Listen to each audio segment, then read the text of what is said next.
Joining us now live and exclusive from Karnataka is one of the senior-most ministers in the Congress government in the state, Dinesh Gundu, the Minister for Health and Family Welfare in the government of Karnataka. Thank you very much, Mr. Gundu, for joining us. I want to start by the principal contention made by Governor Thawarchand Gehlot in the prosecution order against the Chief Minister, which is essentially that while he is in office as Chief Minister, he cannot be supervising the probe. At this moment, the probe that's been ordered, the judicial inquiry, will ultimately come and hand its report to the Chief Minister. On the ground, all the bureaucrats, the officials on the ground all report in ultimately to the Chief Minister, and therefore while Siddaramaiah stays Chief Minister in the state of Karnataka, an impartial inquiry is not possible. Let's start from there. How do you respond to that concern, Mr. Gundu? So, you mean to say that all the investigative forces and all the administration are non-transparent? They are they work at the whims and fancy of the Chief Minister? You don't have any trust on the police, on the Lokayukta, on the investigative agencies? We know how the central government is misusing IT, ED, everything. Isn't that what Mr. Modi is doing? Isn't that what the central government is doing? They are misusing all these agencies. And on top of that, here what's happening in Karnataka, it's a political conspiracy because our Chief Minister has not done anything wrong. There is no document to show that he has done anything wrong. There is no even a preliminary inquiry to show that he has done something wrong. Nothing. He was not in power when it happened. It was the BJP government which sanctioned the land. It was the BJP government which approved the entire process which happened in the Mysore Development Authority. It was they who brought in these rules, and it was done during their period. In fact, the same application was there when Mr. Siddaramaiah was the Chief Minister. For 5 years, the Chief Minister didn't do anything because he said, as long as I am the Chief Minister, let MUDA not take any decision on this issue. So he stayed above board, and he is 100% on the right side. But a figment of somebody's imagination, a complaint has been filed, and the governor conveniently issues a show cause notice immediately within 12 hours.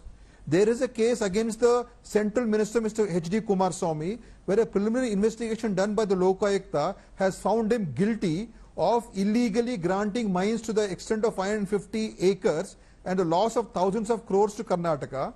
And a preliminary inquiry has found him guilty, and the Lokayukta has asked the governor for permission for prosecution, and it is lying in the governor's table for the last 10 months. He has done diddly about it, and then some unknown person files some stupid complaint with no basis, and the governor immediately acts.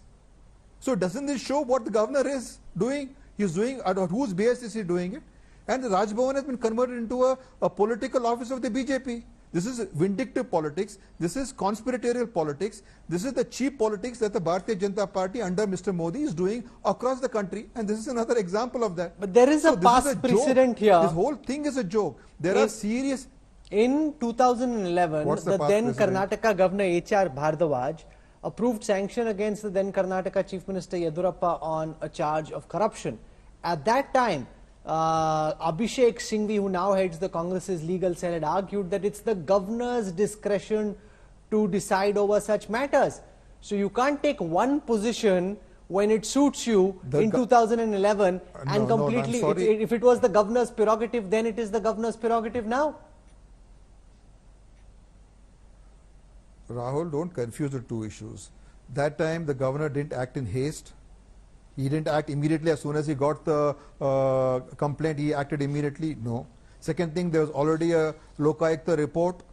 Mr. Yedurappa was found guilty by Judge by the Lokayukta Santosh Hegde. There was so much proof. There was evidence. So, and it was a denotification. When he was Chief Minister, he has taken the decision on the file. Here, Mr. Siddaramaiah is not there anywhere. This land was legally bought by his wife's brother. His wife's brother donates that land to his wife, and his wife's land is illegally acquired by MUDA. And after illegal acquisition by MUDA realizes that they have developed his wife's land without taking their permission. And in exchange for that land, after many years, more than 10 years, then they decided during the BJP government, by the BJP chairman, with the BJP minister, with the rules made by BJP, to give alternate land to the Chief Minister. Chief Minister's wife.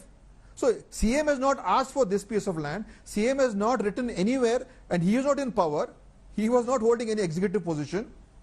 So Yediyurappa is the most corrupt person this Karnataka has seen, one of the most corrupt chief ministers that India has seen. And he was a damning indictment by the Lokayukta Santosh Hegde. So don't compare this corrupt man to our chief minister, Mr. Siddaramaiah.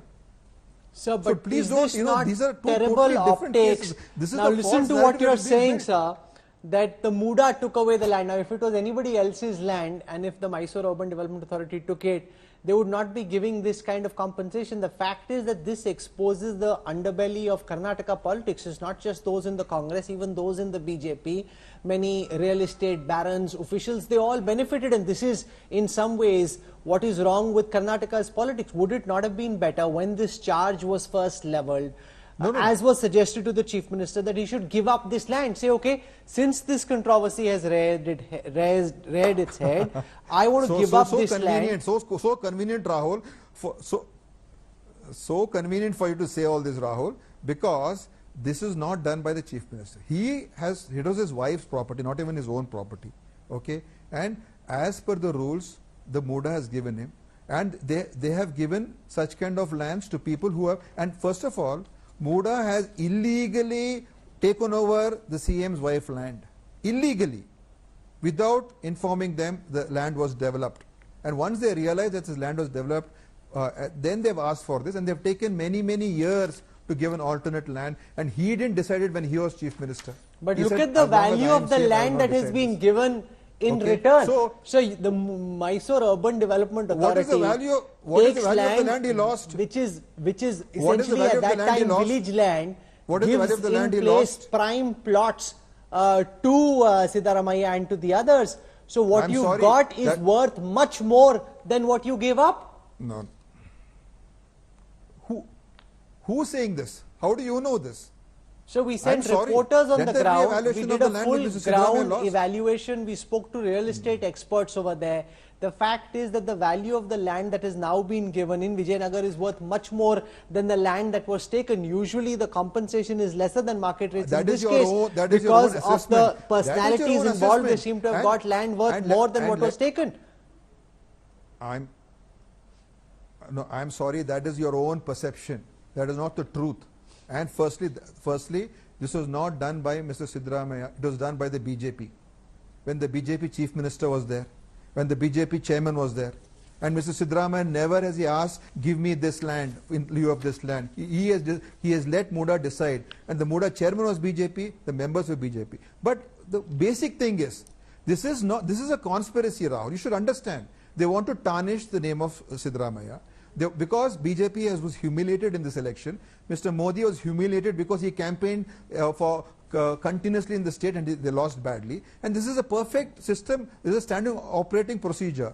Hoist a case, get all these constitutional authorities involved, then say, oh, there's a cloud over the Chief Minister, oh, you should resign. This is like a typical, conspiracy that the BJP hatches everywhere. Their people are not touched.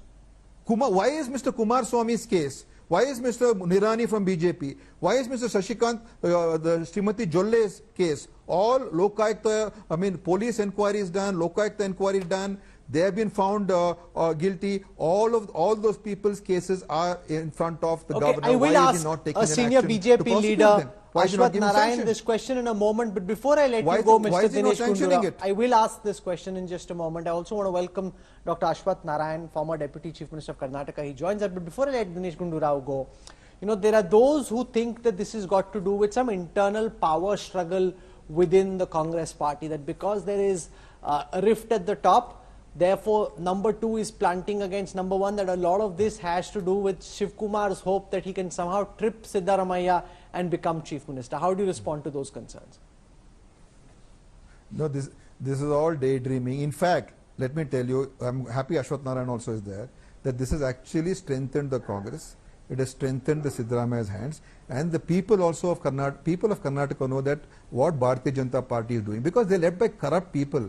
Mr. Vijayendra is one of the most corrupt people Karnataka saw. When his father was Chief Minister, he was looking at all the files unofficially. Ask Ashwath Narayan ji, he also minister there. One of the most corrupt people are heading Karnataka's BJP.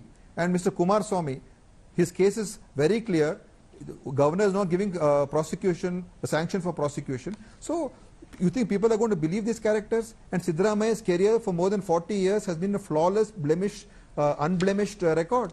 So this is going to strengthen Mr. Siddaramaiah, it's strengthening Congress, and I want to thank the BJP that they have been able to help the Congress to unite further, strengthen the Congress further, and this is going to end in a huge humiliation and a backlash for Bharatiya Janata Party.